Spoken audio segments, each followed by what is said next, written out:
Hello run, welcome to I GATE villi.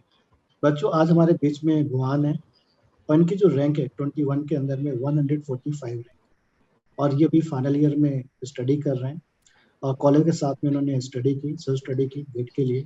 अच्छी मेहनत की और फाइनल ईयर में ही इन्होंने एक अच्छी रैंक जनरेट कर। तो आज इनसे हम लोग मिलेंगे, इनसे बातचीत करेंगे, इन्होंने कैसे प्रिपरेशंस की, ठीक है, क्या मटेरियल्स उन्होंने फॉलो किया और कॉलेज को कैसे मैनेज किया, गेट को कैसे मैनेज किया, कोडिंग भी चूंकि कॉलेज के अंदर में करनी पड़ती है, प्लेसमेंट की प्रिपरेशंस करनी पड़ती है, उन सब चीजों को कैसे उन्होंने हैंडल किया और अपने आप को मतलब एक अच्छी प्रिपरेशंस करते हुए एक अच्छे रैंक में यहाँ पे अपने आप को क्या कर लिया, पहुंचा लिया। और साथ में बच्चों सबसे बड़ी बात है कि अभी आपका रिजल्ट आया है, इनका आईसी बंगलौर में भी सिलेक्शन हो गया है, आईटीज में भी हुआ है। ये खुद ही आपको अपने बारे में बताएंगे धीरे धीरे और काफी चीजें इनसे हम सीखेंगे और कैसे आपको अपनी प्रिपरेशन कंटिन्यू करनी चाहिए।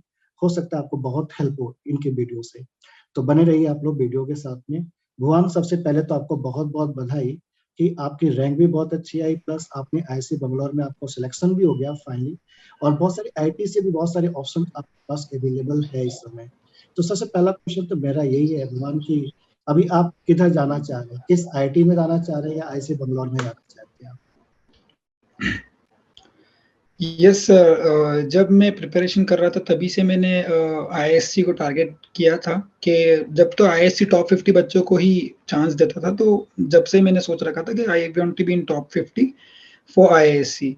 एंड फॉर्चुनेटली रैंक 145 आने के बाद भी आईएससी ने रिटर्न टेस्ट रखा और मुझे अपॉर्चुनिटी मिली कि वापस फिर से मैं अपने आप को परफॉर्म कर पाऊँ। और उन आईएससी के एंट्रेंस टेस्ट में मेरे फुल मार्क्स आए, जिसकी वजह से आईएससी में मुझे ऑफर मिला है, तो I will be going with ISC.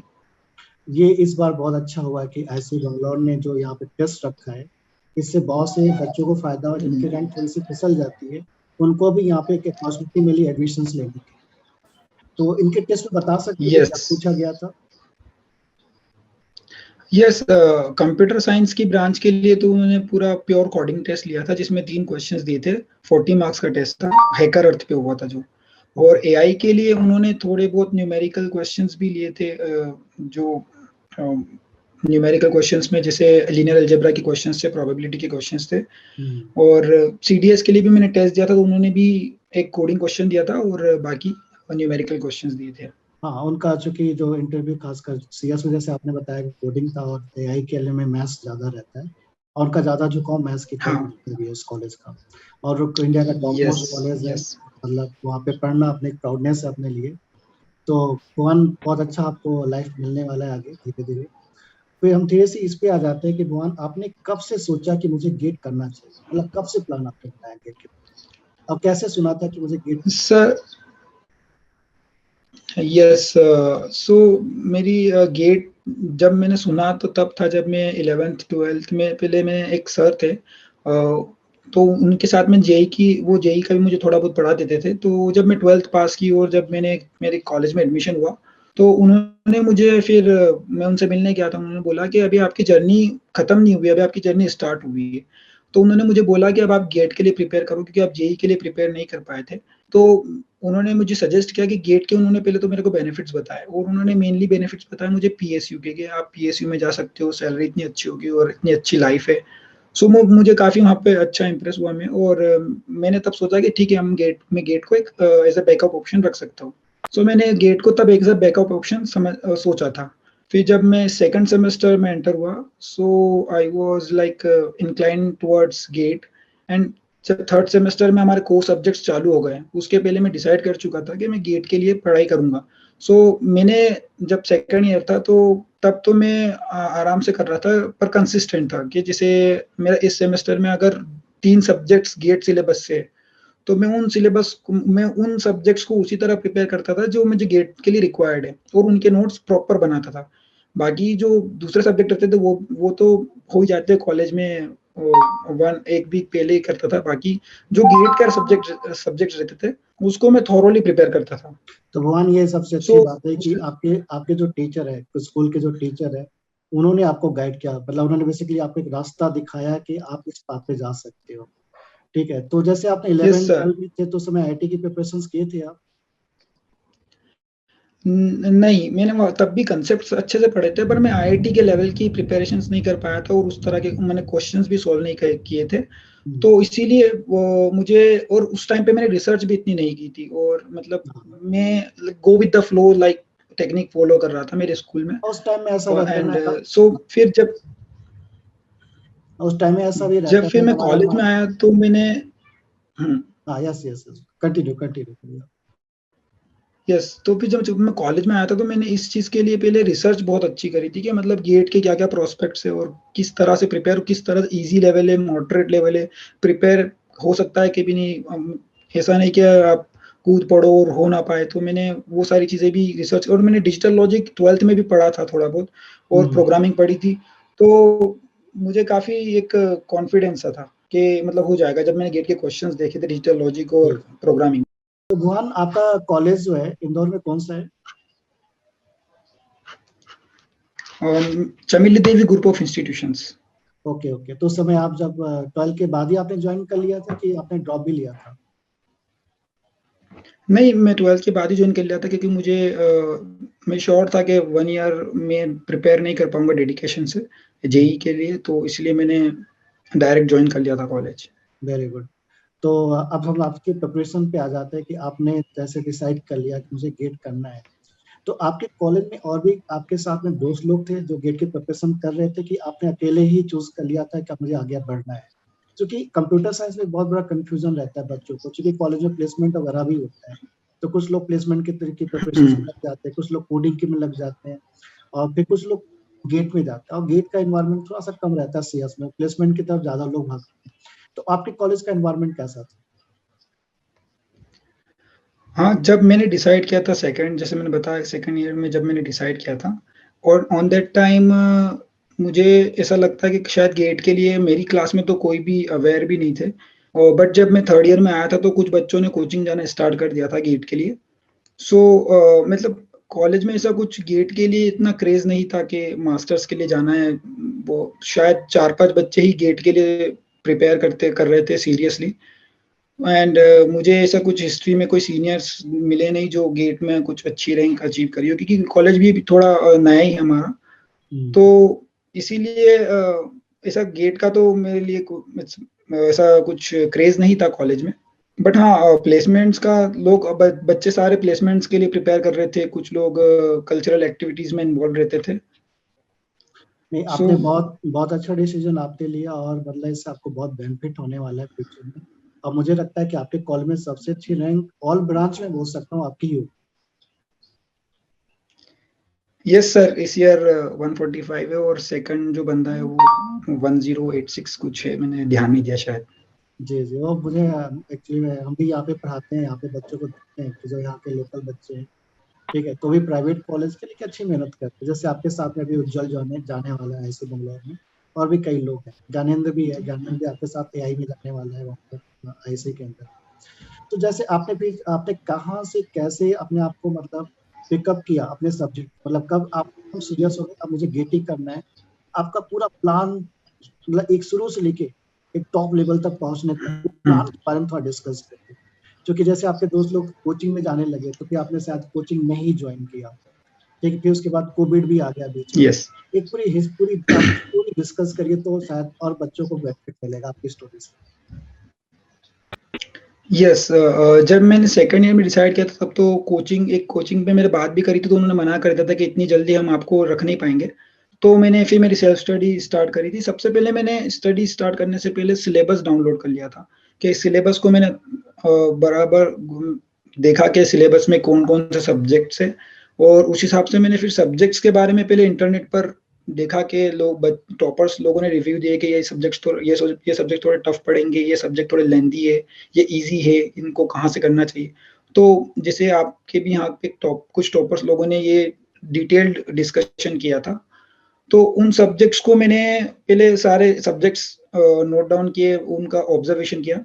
उसके बाद जैसे मैंने आपको बताया कि जो सेमेस्टर में जो सब्जेक्ट्स थे, वो मैं उसको गेट की तरह ही पढ़ता था कि मुझे गेट के लिए ही पढ़ना है, और उसी तरह से नोट्स बनाता था। अब जब थर्ड ईयर में मैं आया था तो तब मैं फुल फ्लेज्ड तैयार था कि अब मुझे गेट के लिए ही प्रिपेयर करना है। सो थर्ड ईयर में मैंने एक प्लान बनाया था कि जब तो थर्ड ईयर बच्चों के लिए अलाउड नहीं था गेट देना, तो मैंने ये प्लान बनाया था कि मैं मार्च तक इस तरह से प्रिपेयर करूंगा, मार्च अप्रैल तक, कि जैसे मैं गेट के लिए ही प्रिपेयर कर रहा हूँ, और जो 2020 का पेपर होगा मैं उसको देखूंगा नहीं, और मैं उस एज अ एग्जाम उसको अटेम्प्ट करूंगा।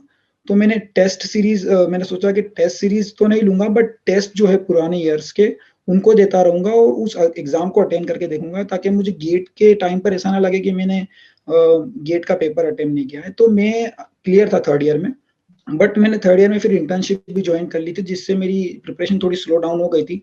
तो मैंने फिर उस इंटर्नशिप को भी छोड़ दिया था फरवरी 2020 में।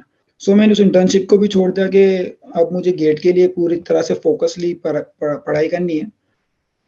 तो मैं मतलब थर्ड ईयर जब मैं एंटर हुआ था तभी मैंने मैं अपने माइंड को प्रिपेयर कर लिया था कि अब गेट के लिए बिल्कुल हर तरह से गेट के लिए ही तैयारी करनी है। किसी सब्जेक्ट को अगर पढ़ना है तो गेट के लिए पढ़ना है, अगर तो कुछ टाइम निकालना है तो गेट से अलावा दूसरी जगह टाइम, मतलब प्रायोरिटी गेट रहेगी, उसके बाद जो टाइम बचेगा उसमें दूसरी चीजें करेंगे। तो तभी से मेरा माइंड था, तो मैं स्लो स्लो प्रिपरेशन मोड मेरे चालू था। मैंने जैसे कभी 2 घंटे 3 घंटे, कभी एक दिन की गैप हो गई, बट कंसिस्टेंट था मैं हमेशा। ओके, तो फिर जैसे आपका मतलब जब कॉलेज भी चलता था, आपको प्रिपरेशंस भी करनी पड़ती थी, तो फिर आप मतलब क्या, मतलब सब्जेक्ट को लेके क्या प्लान रहता था? कितने घंटे में खत्म कर लेना है, कितने दिन में खत्म कर लेना है, कौन से बुक से पढ़ना है, मतलब उस सब के बारे में थोड़ा सा बताइए। अब कॉलेज को मैनेज करना है साथ में। हाँ, जैसे कॉलेज को मैनेज करने के लिए इतना एफर्ट नहीं, एक अटेंडेंस क्राइटेरिया था कॉलेज में। तो अटेंडेंस क्राइटेरिया फुलफिल करने के लिए मैं कॉलेज जाता था, कुछ लेक्चर्स में बैठता था, कई बार मैं पीछे बैठकर वर्कबुक्स में पढ़ता रहता था, और मेरे जो नोट्स रहते थे वही पढ़ता रहता था। और जैसे लैब्स रहती थी, लैब को बंक करके मैं लाइब्रेरी चला जाता था, बहुत बार पकड़ा भी गया। तो लाइब्रेरी जाके बैठ जाता था, वहाँ पर बुक्स पढ़ता था, या कभी लेक्चर्स जो रहते थे ऑनलाइन यूट्यूब पे, किसी टॉपिक को मेरे को पढ़ना है तो वही पढ़ता रहता था। कॉलेज के साथ मैनेज करने के लिए मैंने सबसे पहले तो जो ज़्यादा से ज़्यादा मैक्सिमम गेट के सिलेबस में से 3 सब्जेक्ट रहते थे एक सेमेस्टर में, और सेमेस्टर का टाइम 4 से 5 महीने रहता था। तो मैं हर सब्जेक्ट को अराउंड 1 मंथ और 1.5 मंथ देता था कि अच्छे से पढूँ। अगर मैं उसको कंप्लीट भी कर लेता था तो मैं सिलेबस में से देखता था कि कोई टॉपिक छूट तो नहीं गया है। और जो बाकी अलग सब्जेक्ट्स थे जो गेट से अलग थे, जैसे सॉफ्टवेयर इंजीनियरिंग हो गया, या आईओटी हो गया, साइबर सिक्योरिटी हो गया, इन सब्जेक्ट्स को मैं एग्जाम से एक हफ्ते पहले ही प्रिपेयर करता था, ज्यादा फोकस नहीं करता था, क्योंकि मुझे ऐसा लगता था कि ये हो जाएंगे एक हफ्ते पहले भी। आपकी प्लानिंग बहुत ही सटीक थी और बहुत अच्छी थी कि आपने जो प्लान बनाया था सेमेस्टर वाइज प्रिपरेशन करने का, इससे आपको बहुत फायदा मिला। इससे फायदा ये मिला कि आपने बहुत अर्ली स्टार्ट कर दिया, सेकेंड ईयर से स्टार्ट कर दिया था आपने, और प्रॉपर टाइम मिला, प्रॉपर नोट्स बनाने का टाइम मिला, प्रॉपर एनालिसिस करने का टाइम मिला, जहाँ तक मैं सोच पा रहा हूँ, और हर क्वेश्चन को बारीकी से देखने का टाइम मिला आपको। तो इससे आपका माइंड बिल्कुल क्लियर हो गया यस। सब्जेक्ट के अंदर में। और दूसरा, कॉलेज के जो सब्जेक्ट थे आप उसको तो फिलहाल यहाँ पर भी लोग, मैं देखता हूँ प्राइवेट कॉलेज में लोग 2 दिन 3 दिन एक हफ्ते पहले ही स्टार्ट करते पढ़ना फिलहाल। तो मतलब फिर उसके बाद आपने देखा कि जैसे 20 में हम लोग आए, 2020 में, तो उसके बाद एक आपका क्या बोलते हैं लॉकडाउन लग गया एक कोरोना वायरस की वजह से। तो उस बीच में फिर आपको घर में रहना पड़ा, उसका कितना बेनिफिट मिला और कितना नुकसान हुआ आपको? सर, घर पे रहने से मुझे बेनिफिट तो नहीं मिला शायद, नुकसान ही हुआ है, क्योंकि जो नंबर ऑफ आवर्स थे, प्रॉपर नंबर ऑफ आवर्स जो स्टडी के लिए डेडिकेटेड थे, वो काफ़ी कम हो गए। क्योंकि जब हम घर में पढ़ते तो 1 घंटा अगर सलंग भी बैठ जाते तो फिर उसके बाद कुछ ना कुछ काम घर का होता है, या कुछ ना कुछ डिस्ट्रैक्शन आ ही जाता है। तो फिर वो आपको मालूम नहीं पड़ता कि आपने उसके अंदर आधा घंटा स्पेंड कर दिया या 1 घंटा स्पेंड कर दिया, या फिर उसके बाद मोबाइल में लग गए। तो घर पर तो नुकसान ही हुआ, बहुत टाइम वेस्ट होता रहा मेरा। तो जैसे ही मार्च में लॉकडाउन लगा था और जून तक तो शायद पूरी सख्ती ही थी। हाँ बिल्कुल तो बिल्कुल। तब तो मेरी प्रिपरेशन थोड़ी स्लो मोड में ही थी। तो तब मैं क्या करता था कि मुझे मालूम था कि इस टाइम पे रिवाइज़ करना और कांसेप्ट पढ़ना थोड़ा डिफ़िकल्ट है घर पर रहकर।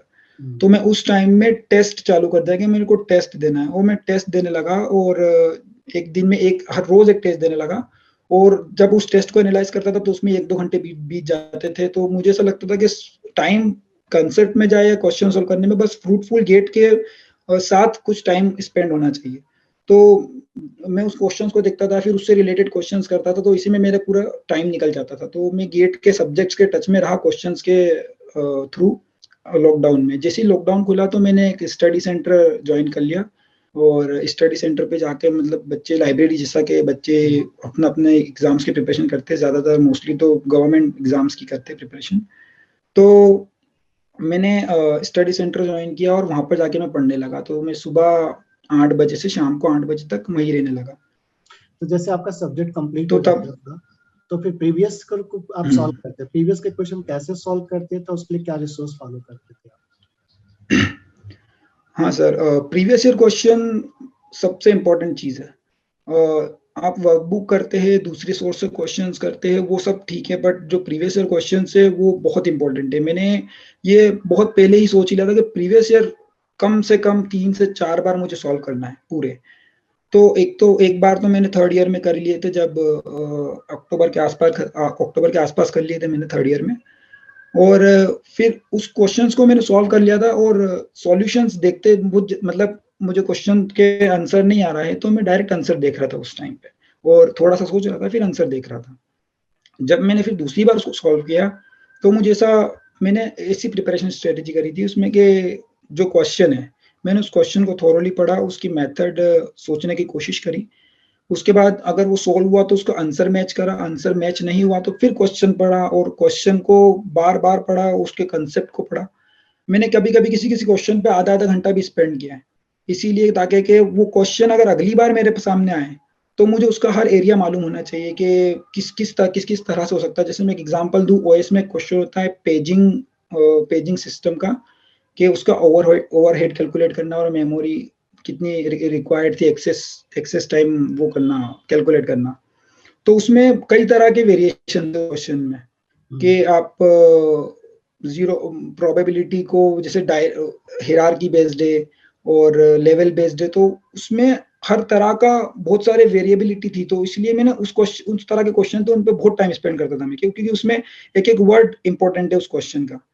और पाइपलाइन में भी यही है कि पाइपलाइन में हजार वो जो operand over like operand forwarding है, और these techniques makes question complex. So that's why previous question की मैं प्रिपरेशन स्ट्रेटेजी बताना चाहूंगा कि ये बहुत इंपॉर्टेंट है। जब आप क्वेश्चन सॉल्व कर रहे हो तो आप किसी क्वेश्चन को पढ़ो और उसको अच्छे से समझो। आप आंसर सॉल्व करने से ज्यादा क्वेश्चन पढ़ने पर टाइम स्पेंड करो, क्योंकि क्वेश्चन समझना बहुत इंपॉर्टेंट है। आप क्वेश्चन को पढ़िए और उसके बाद आप सॉल्व करने का ट्राई कीजिए। अगर आपका आंसर सही आता है तो ठीक है, बढ़ जाइए आगे, उसका सॉल्यूशन देखने की जरूरत नहीं है, क्योंकि आपको उसका अप्रोच मालूम है। अगर आप अगले क्वेश्चन पे गए हो और आपको उसका आंसर नहीं आ रहा है, आप उसका एक बार और अपनी मेथड को चेक करिए कि आपने कुछ कैलकुलेशन मिस्टेक ना करी हो। अगर आपकी कैलकुलेशन मिस्टेक नहीं है, आपने मेथड आपने जो सोची है वही आपने यूज की है, तो फिर उसके बाद आपको अपने कंसेप्ट देखना चाहिए, आपके नोट्स को रिफर करना चाहिए। आपको कहीं ना कहीं ऐसी टर्म्स मिलेगी कि जो आपको उस क्वेश्चन को सॉल्व करने में मदद करेगी। तो आप फिर उससे ट्राई कीजिए, और अगर आप फिर भी आपका आंसर मैच नहीं हो रहा है तो फिर आप एक बार और नोट्स उसके आसपास की सारी चीजें पढ़ लीजिए। उसके लाइक अगर कोई सब टॉपिक है तो उसका टॉपिक पूरा पढ़ लीजिए। उसके बाद आप आंसर देखने के बाद उसका सॉल्यूशन देखिए, और उस सॉल्यूशन को माइंड में अच्छे से देखिए बिल्कुल, कि इसने एक एक स्टेप किस तरह से सॉल्व किया। और उसके बाद उस क्वेश्चन को बुकमार्क जरूर कर लीजिए कि ये आपसे क्वेश्चन सॉल्व नहीं हुआ है।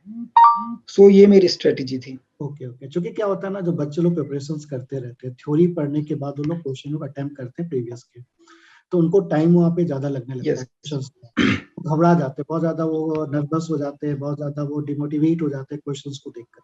कि हमें, जैसे आपने बताया कि मैं आधे आधे घंटे तक एक एक क्वेश्चन पे दिया है, तो बच्चे इतना पेशेंस नहीं रख पाते कि एक क्वेश्चन पे आधे घंटे देना। उनको लगता है कि मैंने तो सब्जेक्ट खत्म कर लिया, तो इमीडिएटली बनाना चाहिए। तो आप उनके बारे में क्या बोलना चाहते हैं, जब क्या ज्वाइन हाँ करने सर, के ये लिए? सबसे कॉमन मिस्टेक है, और सबसे कॉमन बहुत मिस्टेक सारे इस लोग क्या करी है, करते हैं और तो ये मिस्टेक मैंने भी शुरू में करी थी। बहुत सारे लोग गेट की प्रिपरेशन भी छोड़ देते हैं इसी चक्कर में, कि यार बहुत टाइम लग रहा है, मेरे से नहीं हो पाएगा। Yes sir. सो ये बहुत कॉमन मिस्टेक करते हर स्टूडेंट, ये कॉमन मिस्टेक होती है सबकी, कि जब वो सब्जेक्ट कंप्लीट करते हैं उसी के बाद प्रीवियस ईयर क्वेश्चन सॉल्व करने के लिए ट्राई करते हैं।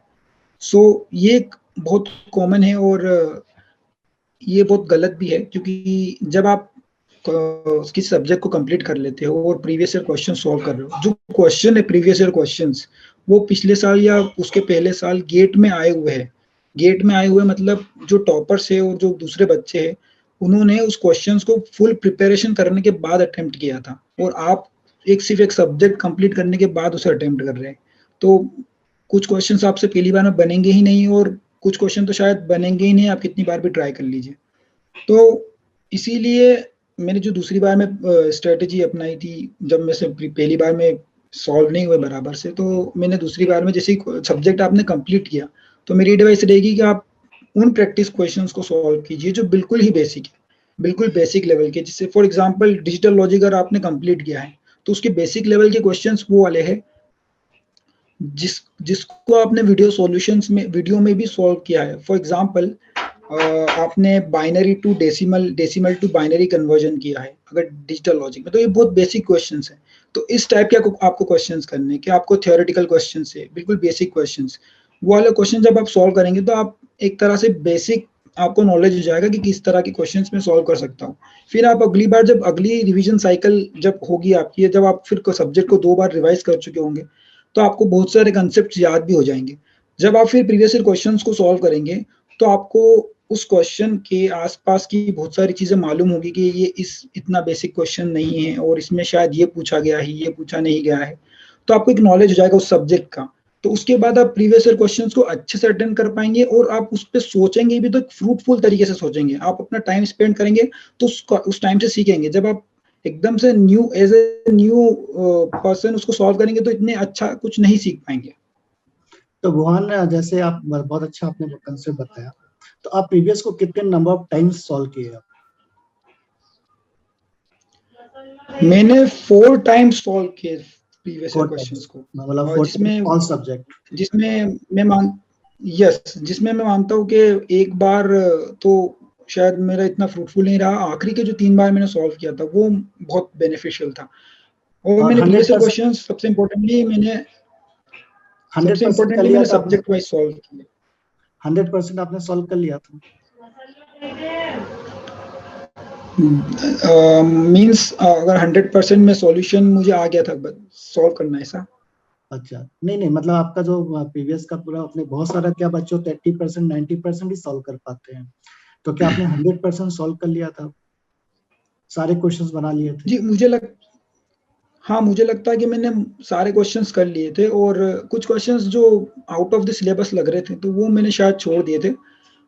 उस पे इतना ध्यान नहीं दिया था, पर मैंने ऑलमोस्ट सारे क्वेश्चन कर लिए। तो अगर आप कोशिश यही कीजिए कि आप सारे क्वेश्चन सॉल्व कर ले, और अगर उसके बाद भी आप छूट जाते तो उसकी दिक्कत नहीं, इसके टेंशन नहीं लेना चाहिए, क्योंकि आप जब टेस्ट देते हो, इतने सारे टेस्ट देते हो, इतने सारे टेस्ट सीरीज को एनरोल करते हो, अगर आप सीरियसली प्रिपेयर कर रहे हो तो इतने सारे क्वेश्चन आप ऑलरेडी सॉल्व करते हो कि अगर कुछ न्यू टाइप का ही क्वेश्चन है जो आपने सॉल्व नहीं किया है, तो वो आप एक्सपेक्ट नहीं कर सकते वो उस साल गेट में आना ही है। और आ भी गया तो वो सिर्फ आपके लिए मुसीबत नहीं होगी, सारे बच्चों के लिए सेम टू सेम होगा। वहाँ जो लास्ट 6 मंथ यहाँ पे बचा अपने पास, लास्ट 6 मंथ में आपका क्या प्लान रहता था कि कितने घंटे मुझे डेली देना है?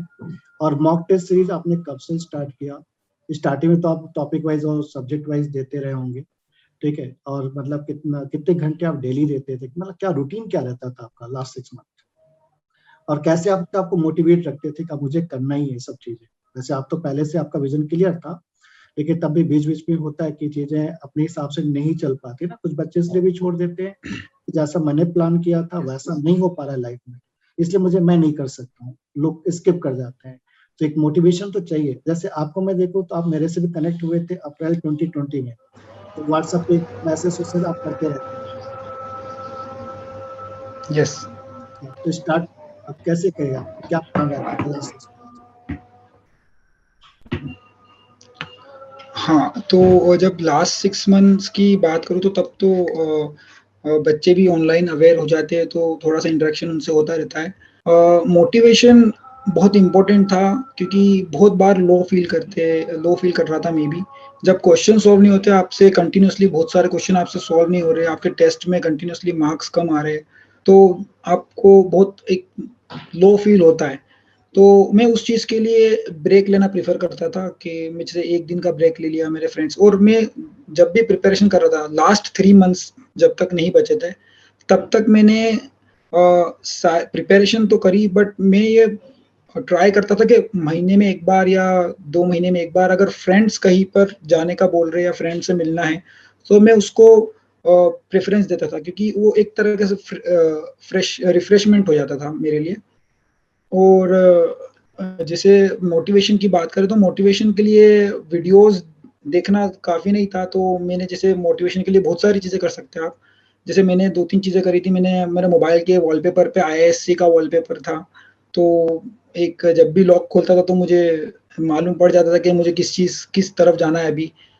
सो और मोटिवेशन के लिए आप हमेशा वीडियोज़ देखते रहिए टॉपर्स की, कि उन्होंने किस तरह से प्रिपरेशन स्ट्रैटेजी अपनाई थी, और मैंने एक कांस्टेंट स्ट्रैटेजी कभी फॉलो नहीं की कि एक शेड्यूल था मेरा कि मुझे 8 से 10 ये करना है, 12 से 1 ये करना है। ऐसा मैंने बहुत बार ट्राई किया, बट कर नहीं पाया। तो फिर मैं जब कर बहुत बार ट्राई किया और फिर भी नहीं कर पा रहा था, तो मैंने बोला कि ये प्लान काम नहीं करेगा। तो उसके लिए मैंने सिर्फ़ एक टारगेट बेस्ड पढ़ाई करी, कि जैसे 3 महीने में मुझे जब सिलेबस कंप्लीट करना था, तो मैंने सिलेबस कंप्लीट हो गया। उसके बाद अपने जैसे 10 टेस्ट है, 10 सब्जेक्ट वाइज़ टेस्ट है। तो मैंने ये प्लान बनाया कि हर सब्जेक्ट को 2 दिन प्रिपेयर करना है और तीसरे दिन उसका टेस्ट देना है। तो ऐसे करके 10 सब्जेक्ट के लिए मेरे पास 25 दिन है। तो उन 25 दिन में मुझे अगर हो सकता है कि बीच में मुझे किसी टेस्ट को एनालाइज़ करने में ज़्यादा टाइम लग जाए, उससे रिलेटेड कांसेप्ट पढ़ने में ज़्यादा टाइम लग जाए, तो वो टाइम मुझे किसी ईज़ी टेस्ट पे कवर कर लेना है। बट मुझे 25 दिन में 10 टेस्ट कंप्लीट करना है। तो इस तरह से मैंने टारगेट बेस्ड स्टडी बना ली थी, और लास्ट के 3 मंथ्स में तो और टारगेट मेरे इस टारगेट्स के जो स्पान एरिया था, जितना टाइम एरिया था, उसको हम और कम कर देगा कि आज के दिन में मुझे ये करना है, आज के दिन में ये करना है, इवनिंग तक मुझे ये कंप्लीट करना है। इस तरह का टारगेट बेस्ड जब पढ़ाई हो गई, तो मुझे शेड्यूल फ़ॉलो करने की ज़रूरत नहीं थी, वो शेड्यूल फ़ॉलो हो जाता था। मतलब आपको लास्ट में फील होने लगा था कि मैं टॉप 100 में आ जाऊंगा? आपका टारगेट क्या था? टॉप 10 था? मेरा टारगेट तो वैसे जैसे अगर आप हमेशा बेस्ट ही सोचना चाहिए, तो मैंने ऑल इंडिया रैंक 1 सोचा था, बट वो ऐसा नहीं कि पॉसिबल कि आप हो ही जाएगा, बट एक तरह से आपको टारगेट बना के रखना चाहिए कि आप अगर ऑल इंडिया रैंक 1 के लिए प्रिपरेशन करोगे, तो बहुत सारी मिस्टेक्स आप सुधार लोगे। नहीं तो आप सोचोगे कि मुझे टॉप 1000 में लाना है, तो आप उतने ही मार्क्स के लिए प्रिपेयर करोगे, और ऑल इंडिया रैंक 1 के लिए लाना, तो आप ये कोशिश करोगे कि मुझे सारे बच्चों से बेस्ट रहना है। बिल्कुल तो बिल्कुल, मतलब आप ये जो मैंने जब टेस्ट दे रहा था, आपका टारगेट हमेशा टॉप पे ही रहना चाहिए, टॉप 10 वर्ल्ड रैंक के, बिल्कुल सही है। थोड़ा सा फिसलेगा भी तो बहुत ज्यादा नहीं फिसलेगा, ऐसा है। तो जी। बुरहान, जब आप मतलब जब मॉक टेस्ट सीरीज कब से स्टार्ट किया आपने देखा? ऑल सब्जेक्ट का मतलब कब से स्टार्ट किया आपने मॉक मॉक टेस्ट में, मतलब मॉक फुल पेपर्स सब्जेक्ट्स कैसे, के मतलब किस मंथ से स्टार्ट किया आपने? यस, फुल सब्जेक्ट्स, हाँ, फुल सब्जेक्ट्स मैंने फुल फुल लेंथ टेस्ट है, वो मैंने सिलेबस कंप्लीट करने के बाद थोड़े क्वेश्चन सॉल्व करे थे, वो तब भी मैंने 2-3 फुल लेंथ टेस्ट दिए थे, और जब मैंने 2-3 रिवीजन साइकिल कंप्लीट करी, तब भी मैंने 2-3 फुल लेंथ टेस्ट दिए थे, क्योंकि मैं फुल लेंथ टेस्ट हर 3-4 महीने में देता रहता था। और अगर आपका सिलेबस कंप्लीट हो चुका है अभी, तो आप ये सब मत सोचिए कि अब मैं सब्जेक्ट वाइज टेस्ट पहले दूंगा, या आप 1-2 फुल लेंथ टेस्ट दे लीजिए, तो ताकि आपको एक वो मिलता है कि आपको बैठने का पेशेंस, और उन क्वेश्चंस पे जैसे हम छोटे-छोटे टेस्ट की जब प्रिपरेशन कर लेते हैं 1 घंटे के टेस्ट की, तो आप जब फुल लेंथ टेस्ट के लिए बैठोगे, तो आप 1 घंटा जब अच्छे से सारे क्वेश्चन सॉल्व कर लोगे। बट जो बाकी के 2 घंटे रहेंगे, आप उसमें दिमाग नहीं लगा पाओगे, आपको ऐसा लगेगा कि बस हो गया ओवर। आप छोड़ देते आप हैं? क्वेश्चंस को बराबर सोचोगे नहीं, बट जल्दी-जल्दी आंसर करने की कोशिश करोगे, क्योंकि वो आप सीरियस में नहीं लोगे, क्योंकि एक्चुअल तो इस चीज़ को फुल लेंथ बीच में भी देता रहता था, बट जो सीरियसली जो कंटिन्यूअस मैंने फुल लेंथ टेस्ट चालू करे थे, वो लास्ट 3 मंथ्स में मैंने बहुत सारे लास्ट 3 या 4 मंथ्स में बहुत फुल लेंथ टेस्ट दी मैंने। कितने नंबर ऑफ टेस्ट दे दिए होंगे मॉक टेस्ट आप? अम, मैंने अराउंड 35 टू 40 टेस्ट दिए मैंने, मॉक टेस्ट। Very good.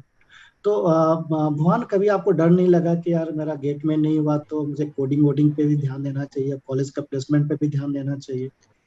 क्योंकि आपके दोस्त लोग, बहुत सारे दोस्त, मैक्सिमम दोस्त कोडिंग और प्लेसमेंट पे ही ध्यान देते हैं, तो उनको देख के भी कुछ बच्चे डाइवर्ट हो यस। जाते तो मतलब कभी आपका माइंड डाइवर्ट नहीं हुआ चीजों को लेकर कि हमारा दोस्त जावा सीख रहा, मैं जावा नहीं सीख रहा हूँ?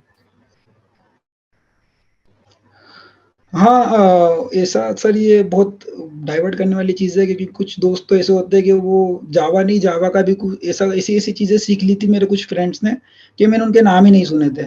वो तो ऐसा कुछ मुझे लगा नहीं कि मतलब मैं पीछे हूँ किसी से। मैंने जैसे मुझे फ़ील तो होता रहा कि यार अगर नहीं हुआ तो क्या, नहीं हुआ तो क्या? तो उसके लिए क्या करा था मैंने, जब गेट का पेपर के 8 मंथ्स पहले कुछ वो प्लेसमेंट्स चालू हो चुके थे।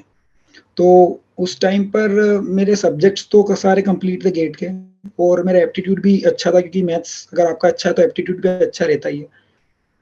तो मैंने जो कंपनी के ऑनलाइन टेस्ट रहते थे 1 घंटे के, 2 घंटे के, 1 घंटे, डेढ़ घंटे वाले टेस्ट जो होते थे, उनको मैं अटेम्प्ट कर लेता था कि हर वीक में एक कंपनी आ रही है या कुछ 1 मंथ कोई अच्छी कंपनी आ रही है, तो मैं उसको अटेम्प्ट, और मैंने सेट कर रखा था कि अगर कोई कंपनी 4 एलपीए या 4 एलपीए के ऊपर की है, तो ही उसको अप्रोच करना है, नहीं तो उसको अप्रोच नहीं करना है।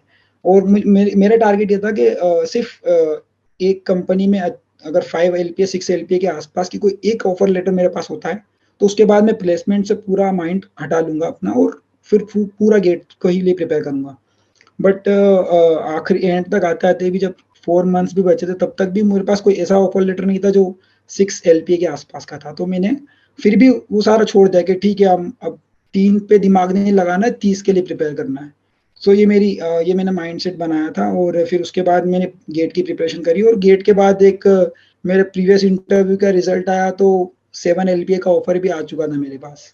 किस कंपनी में हुआ था आपका, मतलब हुआ है अभी? और डार्विन बॉक्स कंपनी है। ओके ओके, चलिए बहुत अच्छी बात है। मतलब प्लेसमेंट भी वो हो ही जाता है जब आप गेट की तैयारी कर रहे हैं ना, तो मुझे लगता है आपको प्लेसमेंट में भी फायदा मिलता ही है इस चीज का। आप क्या बोलते हैं कि गेट की तैयारी यस, से फायदा मिलता ही नहीं मिलता? मैं तो मेरे कॉलेज स्टूडेंट्स मुझे जानते हैं, तो मैंने प्लेसमेंट में बहुत अच्छा परफॉर्म किया मेरे कॉलेज में, मुझे ऐसा लगता है। और बिना प्रिपरेशन के मैंने प्लेसमेंट अटेम्प्ट किए सारे। ये जो डार्विन बॉक्स कंपनी है, मेरे ऑफ कैंपस प्लेसमेंट हुआ है। तो ऑफ कैंपस में जाने के लिए आपको उस तरह का प्रिपेयर करना पड़ता है, जिससे आप ऑन कैंपस तो थोड़ा ईज़ी रहता है, ऑफ कैंपस थोड़ा और टफ रहता है।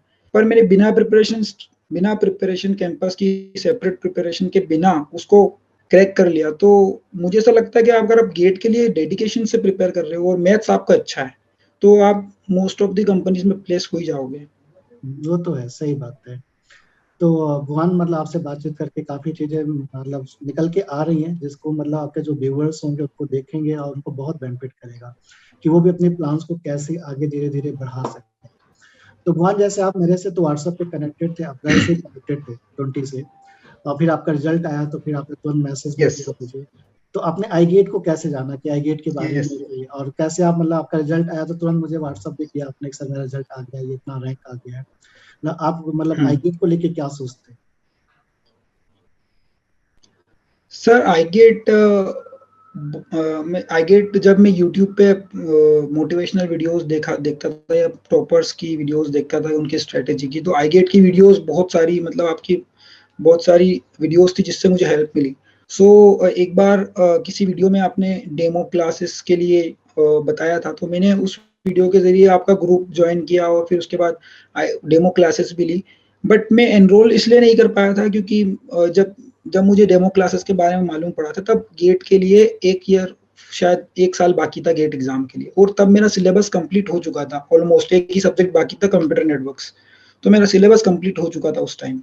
तो मैंने इसलिए किसी भी कोर्स को एनरोल नहीं किया, क्योंकि मेरा सिलेबस कंप्लीट था। मुझे पता था कि अगर सिलेबस कंप्लीट है तो सिर्फ़ मुझे प्रैक्टिस की ज़रूरत है। पर आईगेट के बारे में मैं ज़रूर कहना चाहूँगा कि मैंने देखा है, जैसे टॉपर्स, बहुत सारे टॉपर्स आईगेट ने दिए हैं, और एक आप परसेंटेज ऑफ स्टूडेंट्स कितने मैटर करता है। आप बहुत सारे स्टूडेंट, हज़ारों बच्चों में से 50 बच्चे आपके टॉप 1000 में, वो मैटर नहीं करता। आप कितने कितने परसेंटेज ऑफ स्टूडेंट आप क्रैक किए हैं, वो मैटर करता है। और आपके कांसेप्ट पढ़ाने का मैंने तरीका जो देखा था डेमो क्लासेस में, तो काफ़ी इम्प्रेसिव था। और अभी तक मेरे पास वो नोट्स है जिसको मैंने आखिरी तक भी रेफर किया था, जो डेमो क्लासेस के नोट्स थे, 3 लेक्चर्स मैंने देखे थे, वो आखिरी में भी मैंने उसको रेफर ज़रूर किया था, क्योंकि बहुत फ्रूटफुल इन्फॉर्मेशन थी, मैंने दूसरी जगह पढ़ी नहीं थी उस चीज़ को। जी, जी। नहीं, हम लोग तो भी बिल्कुल बेसिक से ही पढ़ाते हैं बच्चों को, क्योंकि आपका बेस क्लियर नहीं रहेगा, तो आप उतना अच्छा नहीं कर पाएँगे। और बेस आपका स्ट्रॉन्ग है, तो आगे आप धीरे-धीरे बहुत यस। अच्छा चले जाएँगे। तो हमारा पढ़ाने का तरीका ज़ीरो से ही रहता है। हम मान के चलते हैं बच्चों को कुछ भी नहीं आता है, और वहाँ से पिकअप करते हैं उनको और धीरे-धीरे एडवांस लेवल पे लेके जाते हैं। फिर बच्चे पे डिपेंड करता है बच्चा कितना मेहनत कर रहा है।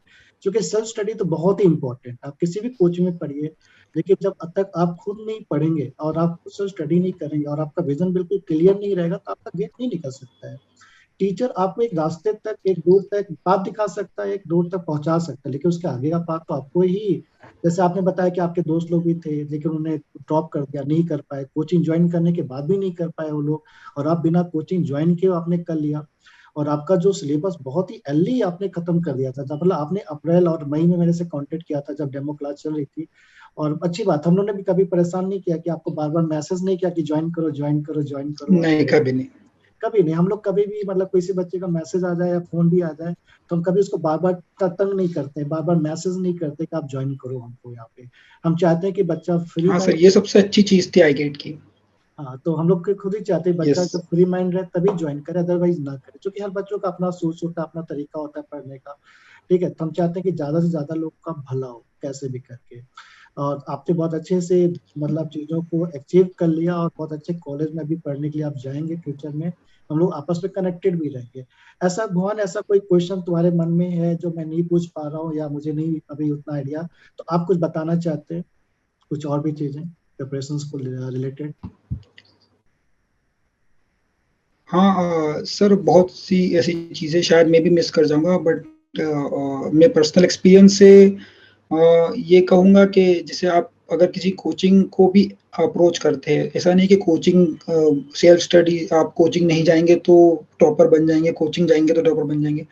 कुछ-कुछ बच्चे ऐसे होते हैं जिसको कोचिंग की ज़रूरत लगती ही है, वो सेल्फ कर ही नहीं सकते। तो आपको कोचिंग जाने के बाद ऐसा नहीं कि लेक्चर में बैठ गए, 2 घंटे आप बैठ गए, तो उसके बाद आप रैंकर बन गए, ऐसा नहीं है। आप किसी भी दुनिया की किसी भी कोचिंग में या बेस्ट कोचिंग में भी जाएँगे तो ऐसा नहीं है। आपको सेल्फ स्टडी पे इतना ही ध्यान, आप अगर किसी क्वेश्चन को सॉल्व नहीं कर पा रहे और आप उस क्वेश्चन को अप्रोच नहीं कर पा रहे, तो यहाँ पर कोचिंग आपकी हेल्प करेगा। आपका बहुत सारा टाइम बच जाएगा कि आप किसी क्वेश्चन को गलत सॉल्व कर रहे थे, तो जो एक्सपीरियंस फैकल्टीज़ होगी वो आपको बता देंगे।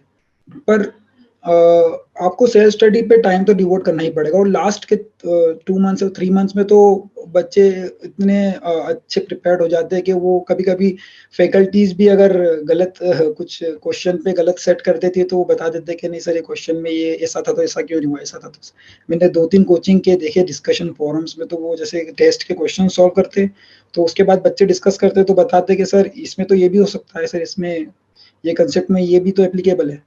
तो ऐसा नहीं है कि आप सेल्फ प्रिपेयर नहीं करोगे तो हो जाएगा, सेल्फ प्रिपेयर तो करना ही पड़ेगा।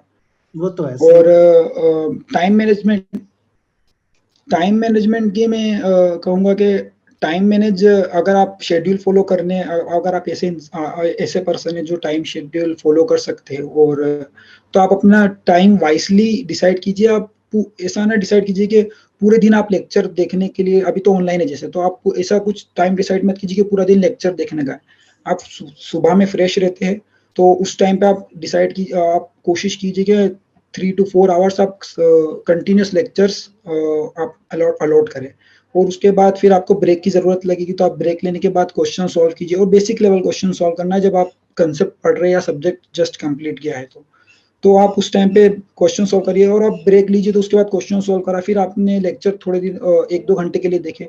तो इस तरह से आपको अपनी एनर्जी लेवल के बारे में भी ध्यान रखना होगा। आपका 2 दिन का जो मोटिवेशन, आप जब वीडियो देखता है कोई भी बंदा, तो वो ऐसा सोचता है कि शुरू के 2 दिन हाइली मोटिवेटेड होता है वो, मतलब इलोन मस्क बन जाता है वो शुरू के 2 दिन, सारी चीज़ें कर लेता है वो, 14-14 घंटे पढ़ सकता है।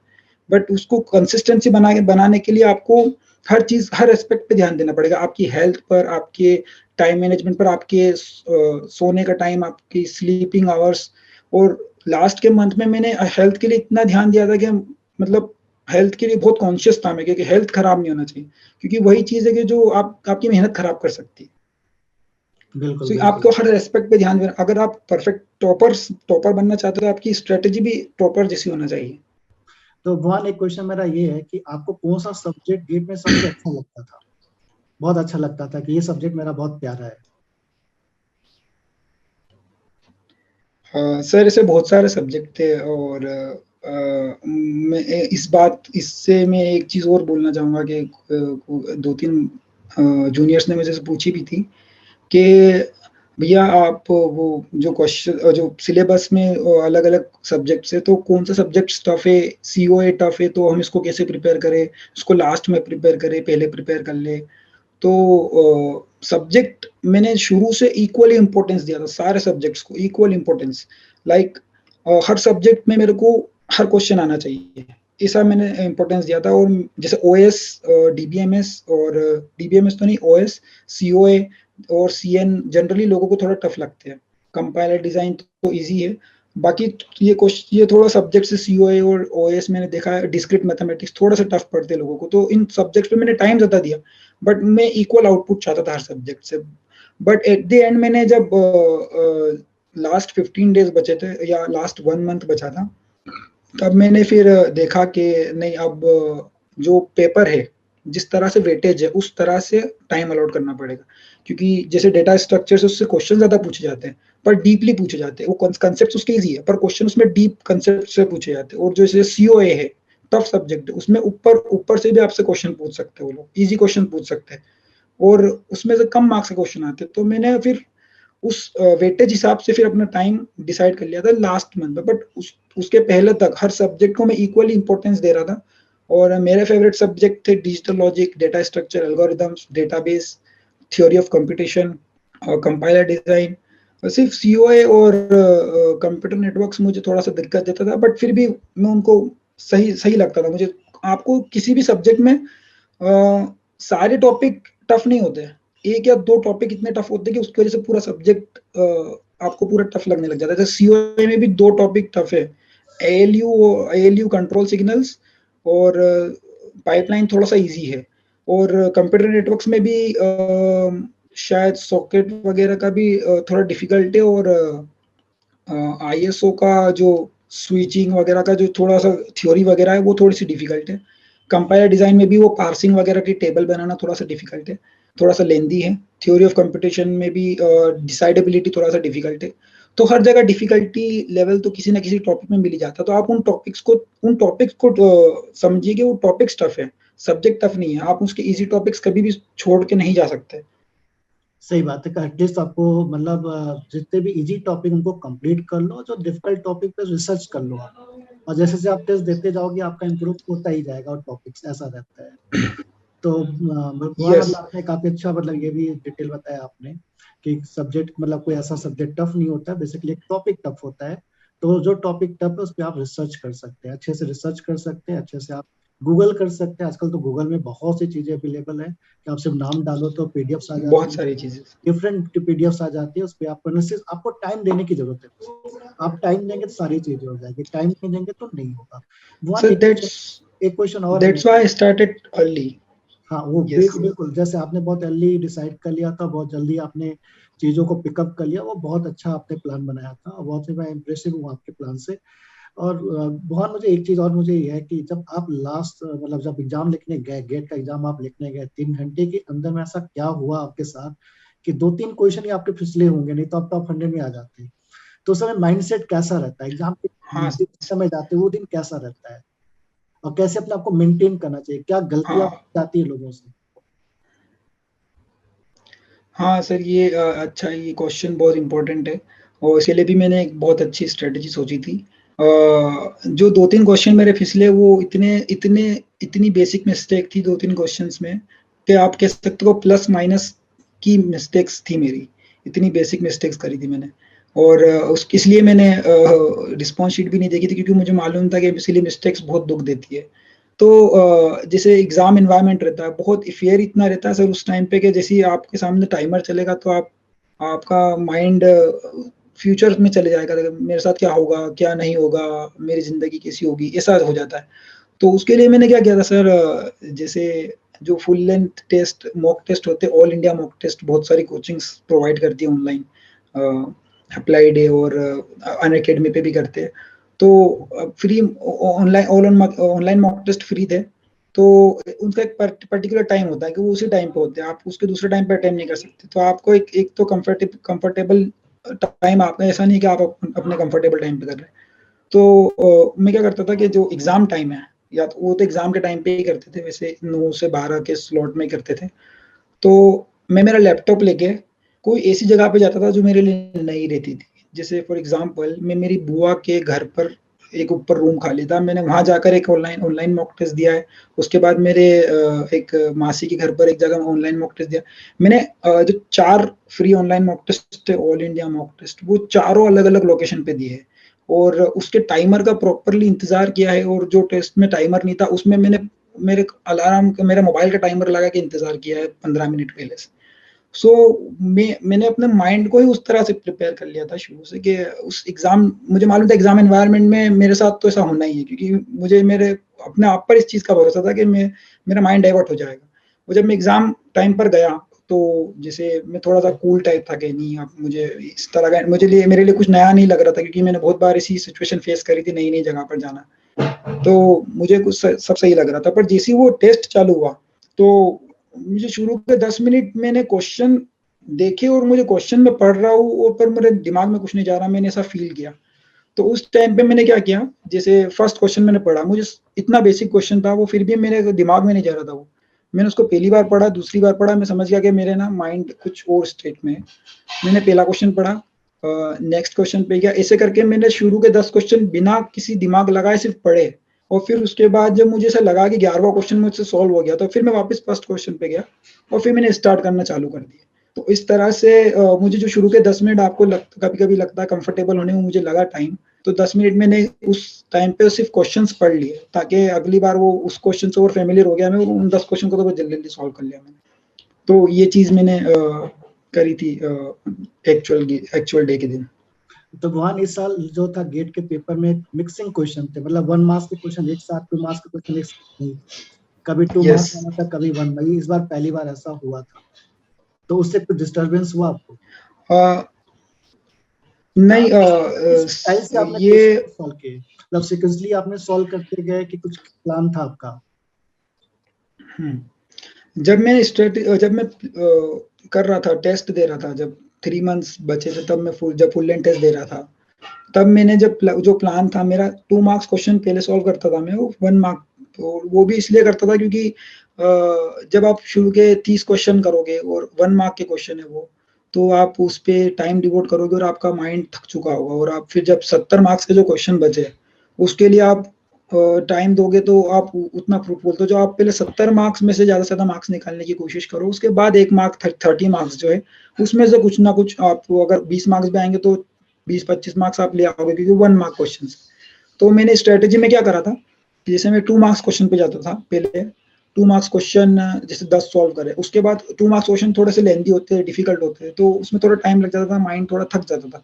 तो जैसे मुझे ऐसा लगता था कि अब क्वेश्चन में मेरा माइंड थक रहा है या क्वेश्चन सॉल्व नहीं हो रहा, तो मैं 1 मार्क के क्वेश्चन करता था या एप्टीट्यूड के क्वेश्चन करता था, कि उससे मुझे थोड़ा-सा फ्लो बन जाए, फिर से मेरे क्वेश्चन सॉल्व करने में फ्लो बन जाए। टेस्ट के दौरान मैं ऐसा करता था, ताकि क्वेश्चन आप अगर कंटिन्यूअसली बहुत सारे क्वेश्चन नहीं बनाओगे ना, तो आपका माइंड डिमोटिवेट, आप लो फील करने लगोगे कि यार मुझसे बहुत सारे क्वेश्चन नहीं बने। बट तो इसीलिए मैं जब बहुत सारे क्वेश्चन, मुझे ऐसा लगता था कि थोड़े बहुत 3-4 क्वेश्चन नहीं बने, तो मैं एप्टीट्यूड पे चले जाता था 1-2 क्वेश्चन सॉल्व करने के लिए, या 1 मार्क पे चले जाता था।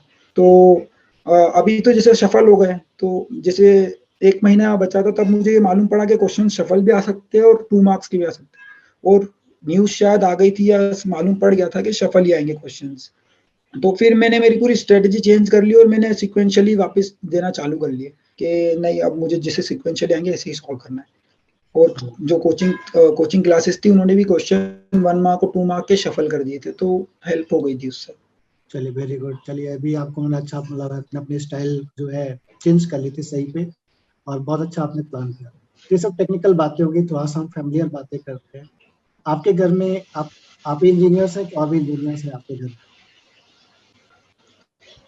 नहीं, सिर्फ मैं ही इंजीनियर हूँ। तो घर वालों का कितना सपोर्ट रहता है आपको? सर, घर वालों ने तो बहुत सपोर्ट किया, जैसे मतलब इसी कंडीशन में नहीं था कि मतलब मैं मास्टर्स के लिए भी जा पाऊँगा। क्योंकि पापा का भी ब्रेन ट्यूमर का ऑपरेशन जब मैं 11th में था तभी हुआ था, तो थोड़ी-सी हम शॉक में थे और उस टाइम पे ऐसा लगा नहीं था कि मतलब मास्टर्स के लिए तक जाऊँगा मैं। बट घर वालों ने सपोर्ट किया, मैंने भी थोड़ी-सी अपनी लाइक मेहनत बरकरार रखी, पार्ट टाइम जॉब भी मैंने करी इंजीनियरिंग के दौरान भी। सो सपोर्ट उन्होंने किया, मेरी डेडिकेशन को देखते हुए उन्होंने भी मुझे अच्छे से सपोर्ट किया। सो घर वालों का तो सपोर्ट रहता ही है, घर वाले आपके लिए हमेशा अच्छा ही सोचते हैं। वो तो तो सही बात है। उस मेरे को ऐसा नहीं लगा कि घर वालों ने मना करा किसी चीज़ के लिए। उनको मालूम था कि मैं जो करूँगा अच्छा ही करूँगा, नहीं मतलब अच्छा ही कुछ करूँगा, ऐसा स्टूडेंट कुछ जो होते गलत हैं ऐसा, डायरेक्शन में नहीं जा रहा हूँ। नहीं कुछ स्टूडेंट ऐसे भी रहते हैं जो मतलब ये भी एक्सक्यूज देते हैं, सर हमारे घर वाले बोल रहे हैं कि बीटेक कर लिया बहुत है, अब तुम जॉब का देखो यार, अब हम इससे ज्यादा नहीं पढ़ा पाएंगे, या हम नहीं पढ़ना है, आपको एमटेक वगैरह नहीं करना है, हायर स्टडी में नहीं जाना है। ऐसा भी रहता है, कुछ लोगों का रहता है, इसलिए हाँ मैंने। सर, तो वो तो मेरे घर पे भी आखिरी तक यही गलतफ़हमी थी कि मैं जॉब के लिए प्रिपेयर कर रहा हूँ।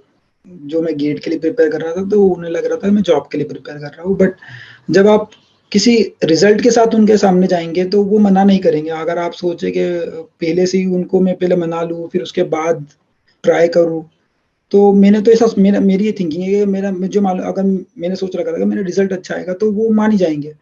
ऐसा मैंने उनसे डिस्कस नहीं करा था कि मैं मास्टर्स के लिए जाऊँगा या ऐसा कुछ करूँगा। बट हाँ, उन्होंने मेरी मेहनत देख के वो समझ गए थे कि मैं कुछ अच्छा अचीव करने के लिए इतनी मेहनत कर रहा हूँ। नहीं तो नहीं बहुत ऐसा कुछ आप। नहीं है, घर वाले तो सपोर्ट करते ही, आप उनको इम्पोर्टेंस समझाइए कि आईआईएससी क्या चीज़ है, आईआईटीज़ क्या चीज़ है, वहाँ से किस तरह की अपॉर्च्युनिटीज़ मिलती है। कुछ एग्ज़ाम्पल्स दीजिए कि आपके जो सीनियर्स थे वो कहाँ जा रहे थे और कहाँ चले गए, और जो सीनियर सक्सेस नहीं हो पाए उनका एग्ज़ाम्पल दीजिए जिन्होंने मास्टर्स नहीं की। तो वो आपके लिए तो अच्छा ही सोचेंगे, आप उनको अच्छा बताएँगे तो वो आपके लिए अच्छे डायरेक्शन के लिए हाँ करेंगे। नहीं नहीं अभी बहुत मतलब एमटेक करने से बहुत ही बेनिफिट है, मैं तो खुद ही देख रहा हूँ, मैं तो 15-16 सालों से पढ़ा रहा हूँ। और उस टाइम में जब स्टार्टिंग यहाँ पर भी प्राइवेट कॉलेज के बच्चों को देख रहा हूँ, उनकी सैलरी कैसे इंक्रीज होती है, कैसे वो एक कंपनी से दूसरी कंपनी स्विच करते हैं, मतलब 40% 30% का हाइक मिलता है उनको। तो बेनिफिट तो बहुत है, बस आपको लग के करने की जरूरत है। सर अवेयरनेस अब आ रही है बच्चों में, अब number of students appearing for GATE बढ़ते जा रहे हैं सर। इवन आपको बताऊं सीएस में तो अलग ब्रांच के भी पहले बच्चे कम, जा रहे हैं, आप इलेक्ट्रॉनिक्स के बच्चे भी सीएस में, हाँ, सीएस में, मैकेनिकल के लोग आ रहे हैं, यस सर, बिल्कुल सही बात है। तो आप सीएस और वालों सर को आ करना नहीं चाहिए। रही है, मतलब अच्छी रैंक ला हाँ रहे हैं सर, टॉप बिल्कुल। 100 में आ रहे हैं, टॉप 50 में आ रहे हैं सर। लोग मेहनत कर रहे हैं, सही बात है। तो भगवान बहुत अच्छा लगा आपसे बातचीत करके, और मतलब बच्चों को जो व्यूअर्स हैं उनको बहुत ही फायदा आपको उनको मिलेगा। और इन फ्यूचर किसी को गाइडेंस चाहेगा तो पर्सनली उसको उसका आपका नंबर मैं शेयर कर दूंगा, तो आप पर्सनली भी उसको गाइड कर सकते हैं। इन फ्यूचर वो उसको बिल्कुल, सारी चीजें ठीक हो जाए, कोविड का थोड़ा सा केस कम हो जाए, तो हम लोग मिलेंगे भी आपस में। मैं आपको आगे भिलाई बुलाऊंगा, मिलने यस के सर, लिए भी। बिल्कुल, ठीक है। और मैं यस ऐसा सर, मतलब आपके लिए सोच रहा हूँ कि आप बहुत अच्छा परफॉर्म करेंगे, फ्यूचर में भी इसी तरह से आप बहुत मेहनत करेंगे और आगे बढ़ेंगे आप। ठीक है। Thank you, all the best. Thank you.